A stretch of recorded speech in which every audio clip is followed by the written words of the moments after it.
Évangile de Jésus-Christ selon saint Jean. En ce temps-là, Jésus s'en alla au mont des Oliviers. Dès l'aurore, il retourna au temple. Comme tout le peuple venait à lui, il s'assit et se mit à enseigner. Les scribes et les pharisiens lui amenaient une femme qu'on avait surprise en situation d'adultère. Ils la mettent au milieu et disent à Jésus: Maître, cette femme a été surprise en flagrant délit d'adultère. Or, dans la loi, Moïse nous a ordonné de lapider ces femmes-là. Et toi, que dis-tu? Il parlait ainsi pour le mettre à l'épreuve afin de pouvoir l'accuser. Mais Jésus s'était baissé et, du doigt, il écrivait sur la terre. Comme on persistait à l'interroger, il se redressa et leur dit: Celui d'entre vous qui est sans péché, qu'il soit le premier à lui jeter une pierre. Il se baissa de nouveau et il écrivait sur la terre. Eux, après avoir entendu cela, s'en allaient un par un, en commençant par les plus âgés. Jésus resta seul avec la femme toujours là au milieu. Il se redressa et lui demanda: Femme, où sont-ils donc? Personne ne t'a condamné? Elle répondit: Personne, Seigneur. Et Jésus lui dit: Moi non plus, je ne te condamne pas. Va, et désormais ne pêche plus. Acclamons la parole de Dieu. Chers frères et sœurs, dans notre méditation sur cette belle page de l'Écriture, arrêtons-nous un instant sur cette parole de Jésus. Que celui d'entre vous qui est sans péché lui jette le premier une pierre. Qu'est-ce que Jésus a bien voulu dévoiler à travers cette déclaration? La première chose que Jésus semble dévoiler, c'est l'injustice notoire dont la femme adultère est victime. Voilà une femme qui, comme le précisent les accusateurs, a été prise en flagrant délit d'adultère. En principe, un péché d'adultère, notamment dans la société juive au temps de Jésus, est commis entre un homme et une femme.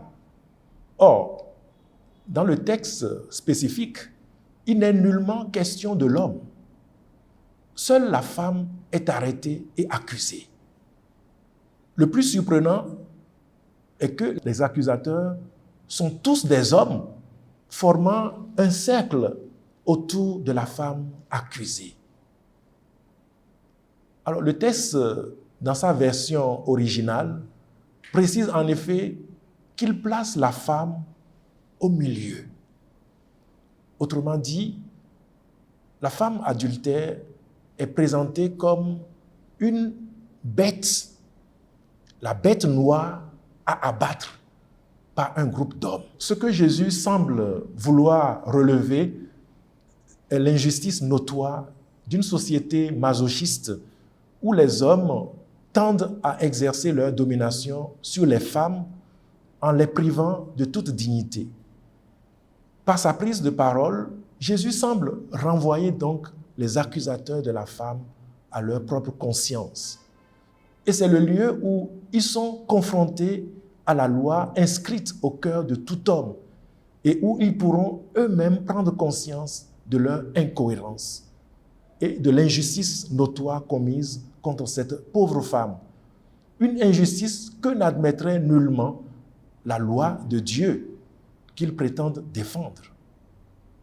Le fait qu'ils décident eux-mêmes de s'en aller sans condamner la femme en dit long sur leur prise de conscience. La deuxième chose que Jésus semble dévoiler aux Juifs est plutôt une invitation à devenir des pratiquants de la loi. au lieu d'en être de simples théoriciens. En fait, les accusateurs de la femme, qui sont principalement des scribes et pharisiens, passent pour de fins connaisseurs de la loi de Moïse. Ils connaissent cette loi dans ses menus détails et peuvent relever sans se tromper tous les cas d'infraction. Oui, le cas de la femme qu'ils amènent à Jésus est incontestable. C'est une femme qui a été prise en flagrant délit et ne peut que mériter la mort selon la loi.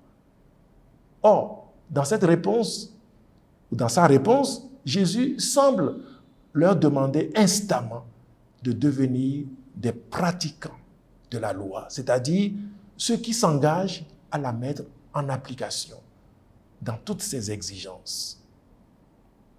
En fait, celui qui s'engage à mettre la loi en application se rend compte qu'il est lui-même à 1000 lieues de ses exigences.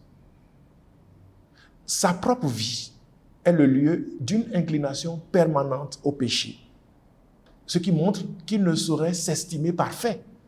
Seul Dieu est parfait et l'homme est appelé à se mettre toujours sur le chemin de la conversion, sous la conduite de la loi. L'homme ne saurait donc s'appuyer sur la simple connaissance de la loi, aussi précise soit-elle, pour se dire parfait. Il faut qu'il la mette en pratique. Et c'est là qu'il se rend compte qu'il est lui-même un pauvre pécheur.